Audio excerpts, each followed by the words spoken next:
Hello students, कैसे हैं आप सब लोग। आई होप आप लोग अच्छे होंगे। और आपके स्कूल के टेस्ट आ रहे हैं, बच्चों की कमेंट आ रही है, सर रिवीजन स्ट्रेटजी बता दो, हम अच्छे से रिवाइज कर ले चीज़ों को। और टाइम रहते रहते और पेपर वाले दिन सबसे दिक्कत क्या होती है ना, जैसे हम लोग अभी पढ़ाई करते रहते कोई दिक्कत नहीं है। टाइम कभी ज़्यादा भी लग जाता है, कम भी होता है, ठीक है, वो सब चलता रहता है। लेकिन पेपर जब आता है, जिस दिन मान लो फॉर एग्जाम्पल आपका पेपर है 20 सितंबर को, ठीक है, मैथ्स का ही है फॉर एग्जाम्पल, हो सकता है पहला पेपर हो या फिर हो सकता है आपको 18 सितंबर को इंग्लिश का पेपर हो। तो दिक्कत ये है कि जो आपको एक दिन का गैप मिलता है उसमें आप कैसे परफॉर्म करने वाले हो, मेन मैटर यहाँ पे है। देखो तैयारी बहुत लोग कर रहे हैं, ठीक है, मेन मुद्दा ये है कि जो गैप आपको पेपर में मिलने वाला होता है, जैसे एक दिन का मिल गया, चाहे वो मैथ्स हो चाहे फिर साइंस हो, तो उस एक दिन में आप कैसे अच्छा परफॉर्म करोगे, क्योंकि वो एक दिन भी इंपॉर्टेंट होता है। फॉर्मूले रिवाइज करना, जितनी भी सारी चीजें आपने पढ़ी हैं उनको कैसे रिकॉल करना, क्योंकि गैप हो जाता है तो कई बार हम भूल जाते हैं कुछ चीजें, फिर एक दिन में रिवाइज नहीं करोगे तो दिक्कत तो होगी ही होगी। तो कैसे परफेक्ट तरीके से आप रिवाइज करोगे, वो चीजें मेन है। एक तो आपको क्या करना चाहिए, सबसे पहले एक फॉर्मूला सीट आपको खुद से बनानी है। सबसे पहले एक काम करें, फॉर्मूला सीट आपको सबसे पहले बना लेनी है। हर चैप्टर की फॉर्मूला सीट बना लेनी है। कैसे बनानी है मैं आपको बता देता हूँ, दो तरीके हैं। एक तो जो अपना चैनल है उसमें मैंने फॉर्मूला वन शॉट बना रखा है, प्लेलिस्ट में ना फॉर्मूला वन शॉट, यहाँ से आप बना सकते हो वीडियो देख देख के, समझ के। मैंने विद एग्जाम्पल भी बताया। तो बेस्ट तरीका मैं कहूँगा ये है। थोड़ा टाइम लगेगा, अगर आपके पास टाइम है तो आप ये कर सकते हो। अदरवाइज अगर आप इससे नहीं करोगे तो ये जो सीक्रेट फोल्डर मैंने बनाया था, ये सीक्रेट फोल्डर जो मैंने आपके लिए बनाया था, अच्छा कुछ लोग नए होंगे तो पूछेंगे सर सीक्रेट फोल्डर कहाँ से मिलेगा, तो यार इंस्टाग्राम पे मुझे मैसेज कर देना, मैं लिंक दे दूंगा, ठीक है। तो इसमें आपको दिखेगा ऑल फॉर्मूलाज पे क्लिक कर देना, आपको रियल नंबर सबके थ्योरी मिल जाएगी, यहाँ से आप इसकी थ्योरी कवर कर लेना, ठीक है, समझ में आ गया। तो थ्योरी यहाँ से कर पाओगे, लेकिन मेरी रिकमेंडेशन जो है वो वीडियो की है, क्योंकि वो बिल्कुल लेटेस्ट पैटर्न पे, बिल्कुल उसी पे सटीक सटीक क्वेश्चंस करवाए, तो वो बहुत परफेक्ट चीज रहेगी आपके लिए, बेस्ट रहेगा वैसे, ठीक है।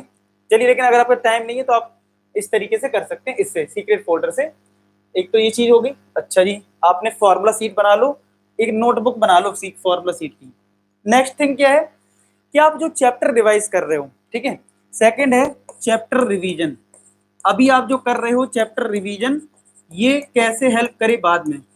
अब दिक्कत क्या है मैं आपको बताता हूँ। दिक्कत ये है कि बच्चे बोल रहे हैं सर हमने एनसीईआरटी भी कर लिया, हमने एग्जाम्पलर सॉल्व कर ली, हमने मार्क्स बूस्टर कर लिया, आपने जो दे रखा है मार्क्स बूस्टर, ठीक है। मार्क्स बूस्टर भी आप कहाँ से डाउनलोड कर सकते हो, इसी में ऑल फॉर्मूला के साथ यहाँ पे मार्क्स बूस्टर भी है, ठीक है, वो यहाँ पे कर सकते हो। तो एनसीईआरटी हो गया, एग्जाम्पलर हो गया, मार्क्स बूस्टर। सर ये सब चीजें तो कर ली, फिर भी लगता है कि सर रिवाइज कैसे करें, इतनी सारी चीजें हो गई हैं। तो रिवीजन के लिए आपको क्या करना चाहिए, अभी आपने मान लो फॉर एग्जाम्पल मार्क्स बूस्टर कर लिया है, मान लो आपने सारे चैप्टर्स के मार्क्स बूस्टर कर लिए, 2 महीने तो बीत ही गए हैं, मैंने उससे पहले दिया था। अब आपने सब कुछ कर लिया है। अगर अभी तक आपने ऐसे करना शुरू नहीं किया तो करना शुरू करो। जैसे फॉर एग्जाम्पल ये मार्क्स बूस्टर है, और मान लो मैं पॉलिनोमियल का मार्क्स बूस्टर ओपन कर लेता हूँ ये कोई भी चैप्टर ओपन, ट्राइंगल का ओपन कर लेता हूँ, ट्राइंगल का मैंने मार्क्स बूस्टर ओपन कर लिया, ठीक है। अब आप पढ़ाई जैसे करते हो तो क्या करना है आपको, पढ़ाई करते टाइम अगर आपने अभी तक नहीं किया तो अब कर लो, क्योंकि बोर्ड एग्जाम में काम आएगा। मान लो बोर्ड एग्जाम में एक ही दिन का गैप मिला, उस केस में आप क्या करोगे। तो ऐसे केस में आपको क्या करना है, सिंपली आप क्या करोगे, जैसे आप पढ़ना शुरू करते हो ना, आप क्या करिए लेवल मार्किंग करिए। क्या करिए, level marking. Level marking means आप अपने आप को सजेस्ट करिए लेवल 1, लेवल 2, लेवल 3, ठीक है, लेवल 3, इनकी शॉर्ट फॉर्म बना लो L1 L2 L3, ठीक है, L1 L2 L3। L1 L2 L3 का मतलब है L1 वो लेवल है जो आपको आता था, लेवल 2 है जिसमें थोड़ी सी हेल्प की जरूरत पड़ी, और लेवल 3 जो आपको बिल्कुल नहीं आता था, ठीक है। तो आपने क्या किया, जब आपने असाइनमेंट सॉल्व करना शुरू किया, सबसे पहले इसका प्रिंट आउट निकालो, हार्ड कॉपी। मैं कहूंगा मैंने सिर्फ पीडीएफ फॉर्मेट में दिया है, आप आराम से इसकी प्रिंट आउट ले सकते हैं, ठीक है। अब आपने क्या करा, मैंने पहला क्वेश्चन करा, बहुत सिंपल लगा, इसमें लिख दीजिए L1। क्या लिख दीजिए, L1। फिर आपने ये किया, इसमें लिख, मान लो आपको ये थोड़ा सा ट्विस्टेड फॉर्म में लगा, इसमें आपने लिख दिया L2, इसमें मान लो लिख दिया आपने L3, मान लो इसमें लिख दिया L1। ये आप अपने अपने अकॉर्डिंग, क्योंकि ये सबका अपना अपना होगा। तो बेनिफिट ये होगा जब आप इसका रिवीजन करोगे सेकेंड टाइम में, सेकेंड टाइम रिवीजन करोगे तो आपको L1 करने की कोई जरूरत नहीं है, क्योंकि आपको पता है L1 बहुत आसान था, मैंने पहली बार में ही कर लिया था। आप सीधा L2 करोगे, ठीक है, L2 करोगे। अब आपने L2 अगर करा सेकेंड टाइम रिवीजन में और ये आपको बहुत आसान लगा, तो आप इसको चेंज कर देना L1 में। किसमें चेंज कर देना? L1 में, ठीक है। फिर यानी कि जब आप सेकेंड टाइम रिवीजन करोगे तो आपको सिर्फ L3 वाला रिवीजन करना पड़ेगा।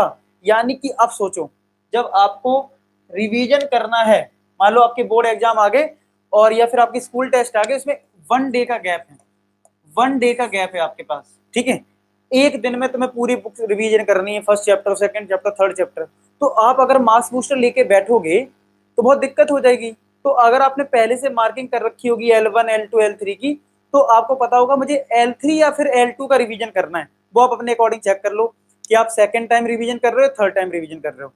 अगर आप तो पहले तो अभी अगर आज से आप इस तरीके से करना शुरू कर रहे हो, तो आज से तो आपको L1, L2, L3 लिखना है, ठीक है। तब तक तो स्कूल टेस्ट ही आ जाएंगे, ठीक है।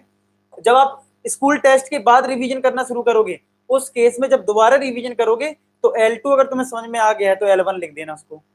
फिर जब बोर्ड एग्जाम का पेपर होगा तो तुम्हें क्यों दिक्कत ही है, इस बार पेपर सिर्फ आपको पता है सिर्फ एनसीईआरटी और इससे काम नहीं चलेगा, बहुत सारी चीजें पढ़नी पड़ रही हैं आपको, बहुत एक्स्ट्रा क्वेश्चंस करने पड़ रहे हैं, केस स्टडी करना पड़ रहा है, बहुत कुछ। तो अगर आप पहले से मार्क कर करके रखोगे कि तुम्हें रिवीजन किन किन क्वेश्चंस का करना है, तो उससे फायदा ये होगा कि तुम्हारा टाइम सेव हो जाएगा और तुम एक अच्छा रिवीजन कर पाओगे। एक अच्छा रिवीजन, देखो टाइम सबको 24 आवर्स ही मिल रहे हैं रिवाइज करने के लिए फॉर एग्जाम्पल, ठीक है। मान लो अगर एक दिन का गैप है तो सबके पास 24 आवर्स हैं, तो कौन 24 आवर्स में मैक्सिमम वो क्वेश्चंस कर पाए जिसमें डाउट है या फिर जिसमें कंफ्यूजन है, वो क्वेश्चन कर पाए। ये मेन मुद्दा होता है रिवीजन स्ट्रेटजी का।